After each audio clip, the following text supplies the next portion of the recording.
What's going on YouTube? It's gonna be a video that I had to make for two reasons. One, at the end of the day, I'm still a full-on Tua supporter. And two, the Dolphins have now been figured out, but that don't mean they can be destroyed, or for lack of a better term, that don't mean they can't come up with better ways to score. Last night game was hard to watch. The drop passes, the constant trying to fit balls into tight spaces over the middle, a lot of missed opportunities, no run game. We had two glimmers of hope with the wacky fumble recovery for a touchdown by Tyreek, and then the 60-yard beautiful bomb from Tua to Tyreek to cut it within 7. I'm not going to sit here and bash Tua based on the way he performed. Am I disappointed? Yes. But it does happen. It's called football. And for those of you out there who continue to call the kid trash, shut the hell up. Shut the hell up. That goes to show you what kind of fan base you actually have, because you're waiting on him to have one or two bad games. It's quarterbacks out there in the league right now that have bad games every Sunday. They're not taking a beating. But it seems like now the media and the world itself was waiting until to fall on his face, and he fell on his face last night. I'm still going to help the kid get up, because I still believe in him. I believe he's going to figure it out. I believe he's going to play better. Now, against Buffalo, am I worried? Yes. But do I still have confidence that Tua can deliver? Absolutely. But I can also see that he's very, very Tyreek Hill centric. He wants to get Tyreek involved so heavily because of what Tyreek possesses, which is unhuman speed. However, my only advice to Tua is this: the same thing you did in college and how you were before you got Tyreek, return to that form of quarterback where you was looking to get everybody involved to loosen up the pressure on one guy. Because last night the entire defense was Tyreek Hill centric. Like I said, the touchdown, the dude failed, but to his credit, he still put it on a dot. And then, like Shannon said in his take, a couple of those passes, they lost the ball. They had no idea where the ball was. Either they weren't even looking for the ball, or they didn't realize that Tua actually saw them open and he was trying to get to the ball. Because Waddle didn't track the ball to hit the ground. Tyreek Hill damn sure was open on that post route, and Tua hit him in the trajectory where he would be going. And the ball just hit the ground before Tyreek knew it. Which that was a clear touchdown. If you watched the play, that was a touchdown thrown up. For some reason, Tyreek Hill didn't keep running like he's supposed to. But not placing blame with Tyreek, not placing blame with Tua on that. Simple miscommunication happens. The Waddle pass, simple miscommunication happens. But you also got to track the ball to see what that's part of your job. But I looked at the game now that I actually got a chance to, digest what happened. I looked at the game from a totally different perspective. The Chargers had to win, the Dolphins didn't. People say it was a must-win for the Dolphins, but it really wasn't. What it was a team, I'm talking about Miami, who got confident and cocky. And they felt, everybody's backing us up tonight. We should better come out here and dominate. And they got their bell wrong, which is what they needed. Tua got humble, which to me, okay, I'm going to recant that statement, because for one, Tua's never been a cocky individual at all. His self-confidence has grown tremendously. You can see that, but he's not a cocky, confident player. But people want to see that come out of him. I personally don't care. But you saw in the game last night, Herbert played lights out with his receivers, even though he threw the ball 53 times. So they really didn't have much of a running game to speak of either, Herbert throwing it that much. However, it gets overshadowed because Tua played bad. Now, to me, I think he was 9 of 23, 11 of 24. At least 7 of those passes were drops. So if you take that 16 right there, So he's at 57% if those are catches, and he's easily over 200-300 yards because most of those are down the field. But my only thing to the offense of the Dolphins is, how much more predictable do you need to be? Everybody knows y'all like to go over the middle. Why not mix it up? Slants, drag routes, out routes, what's it called? Hitch and go, other routes, post routes, corner routes. Make it more predictable, or make it more difficult on defenses to not key in on just, they're gonna go across the middle, and that's what he wants to hit, because most of his damage is done over the middle. Now, I don't think Buffalo will have the same success that the Chargers and the 49ers did defensively, but I will say they're gonna start off stopping the middle of the field. They're gonna drop back 10-15 yards so that Tua won't be able to hit Tyreek or Waddle, whatever. So at that point, if I'm Tua, okay, you drop back, I'm gonna just throw a slant. I'm gonna hit Tyreek, two-step drop, slant to Waddle until I force you to come up. You come up a little bit. When you come up to where I know I can get over the top of your head. All right, deep in, Tyreek, go. Deep in, Waddle. Deep in. The safety comes down. If he comes down, I'm looking at Hill over the top. Touchdown. Because their secondary is still banged up. But they have to come up with different routes. Or a sure field. Hey, run it in and out. Run a 3-yard in, 5-yard out. That doesn't make no sense. Sorry. Run a 10-yard comeback. Run a 5-yard comeback. Give them different looks to where they're not keying in on Tyreek and Waddle all night long. And Gesicki, for Christ's sake, bro, you got to come out your stance faster than that. I mean, you're a big man, but it's like, bro, it takes you a full head of steam to get down the field, then to turn around to get ready to catch the ball. It's just what it is. And people say they don't want him to go. I don't mind him to go. I'd rather take a faster tight end any day. He's not that athletic. I mean, he makes some freakish catches, but that's about it. Outside of that, what is he really giving to the offense? But like I said, people want answers. They want to figure out why Tua was so rattled, why the Chargers and the 49ers did what they did to him. To me, the 49ers game, I think Tua was off.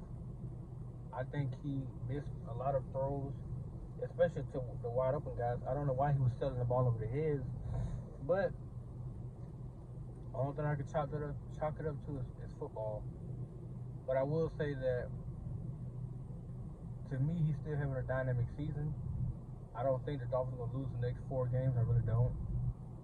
I can see us actually beating the Bills and the Packers and the Patriots.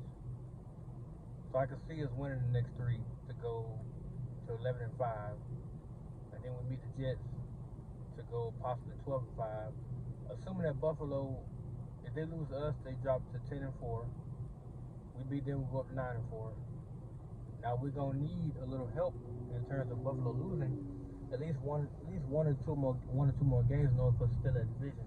But if we beat Buffalo Saturday, then the ball will start to roll, and I don't see where the Packers are going to actually upset us at home. I'm not saying it can't happen, but I'm saying I don't. They play much better at home, especially defensively. So I can see the offensive defense getting that resurge back at home after playing against Buffalo. Because if we beat Buffalo, we actually get, like, I think 10 days off. It's like a full week and a half before we end up playing the Packers on Christmas Day. And then we end up playing against the Patriots in New England, which I feel is definitely a winnable game. We beat them, we go to 11-5, and then we'll play the Jets, who are right now in a downward spiral. So we beat them, we'll go to 12-5 on the season, which would be a terrific season. And then we just wait for the playoffs to start, and then from there is to see what Tua got in the playoffs. Because in the playoffs, defenses play differently, and they give you different looks to where you're not always keen on one particular set or coverage or whatever. So with that being said, Tua's fine. Um, it's growing pains of the NFL. It's his third season, and he's actually playing more games, more meaningful games now. So it's going to matter more. But for people who keep saying he only plays good against bad teams, that's a false narrative. He's already beat two pretty good teams in the playoffs this year, the Bills and the Ravens. No matter how much credit you want to take away from him, he did it. He did beat them. Pittsburgh is in the hunt right now. He did beat them. He did do it. Now, he may not put up dazzling numbers that you guys want him to do, but he did it. So I'm not going to discredit what he's done to say, oh, he's trash, he this, he that. He's far from trash. He's far from it. I think people equate numbers to a winning quarterback or winning quarterback play when that's not the case. You could still throw for barely 200 yards and win a game, and they'll say, oh, like Tom Brady, for instance, got his ass demolished yesterday. He threw for 200-some yards, and people that Skip Bayless make excuses for him. But Tua, yesterday, that was by far that's the worst game I've seen him play ever. I'm talking about ever. But to his credit, he kept fighting. I know he's frustrated because I got frustrated. But they still was in position to win, which is mind-blowing because we lost the same game we lost to the 49ers. We lost it the way to the Chargers. And I think now Mike McDaniel should get the whole team together and actually put up those two scores and show the team, hey, it's time for us to get serious now. Teams have figured out how to pretty much play their offense. And now it's time to switch it up. Because there's nothing wrong with play action. There's nothing wrong with RPO. You can mix up a lot of stuff. You can hit them with a lot of different looks now. RPO, play action, of course, drop back, going across the middle, whatever you want to do it. Sideline to sideline throws, down the field, down the middle of the field. You can do a lot. But it's kind of hard to do that when your primary weapon is limping or lingers or he's limited. So I think Tyreek is the key to what we're trying to do. But I question, like, how bad do they really want this right now? Because they're in position to move up in the playoff season. All they're going to do is keep winning. They keep winning, they could be looking at the third seed, possibly even second seed, which would get them a home playoff game, which is something that I feel like they should strive to want because Miami has a crazy ass fan base down there, and I feel like if you are gonna play at home, then hey, why not get a home crowd something to cheer about and win a home playoff game and then go on the road? Because I would love to see my boy Tua shine in the playoff game and then go on the road to see what he can do in a hostile environment. I would love to see it.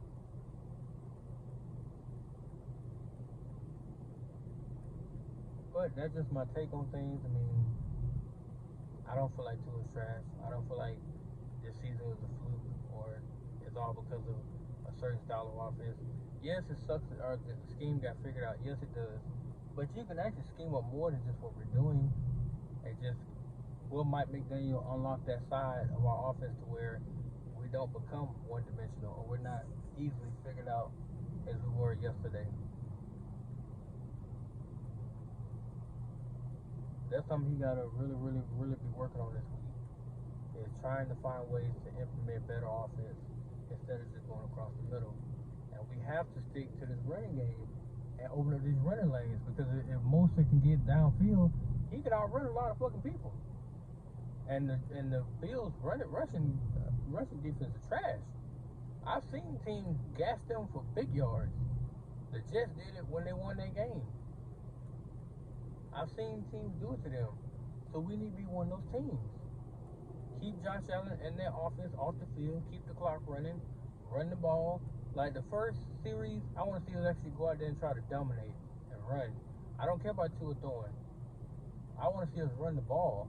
Because you run, you can dictate how you want the offense to flow. If your running back is gashing them for 6, 7, 8 yards a pop, and you keep getting first down, then yeah, you can do what you want to do at that point. The defense is at your mercy. And you can also make a defensive coordinator basically pull his hair out because you have to figure out how do I stop the run and then prepare myself for possibly a pass. Because we only pass in the run, that's not good. I want to run to set up the pass. Because when everybody comes up, guess what's open? The middle of the field and the outside. Because everybody got to come up. So the deep level's open, and so is the middle of the field. Because the linebacker's going to sink down to that running back. When they do, hey, you flash water, you flash heel, right across the safety's face. All Tua got to do is hit him in stride. And the rest, they can do it on their own. But that's my take, guys. I know a lot of y'all about to come at me in the comment section about what I just said. That's fine. We can have an intelligent dialogue. But what I would not have you doing is being disrespectful. Now, if you're going to do that, then I don't mind reporting you or blocking you. Not a problem. I just get tired of the stupid disrespect people decide to do when they can't come to a logical, reasonable opinion, so they just bash and say dumb stuff. That's unnecessary. That's a childlike behavior, which don't make no sense. But anyway, guys, let me know what you think. What's your viewpoint on Tua thus far over the last 2 games? I know most people gonna say, but give me an honest, open opinion about him, and then we can talk.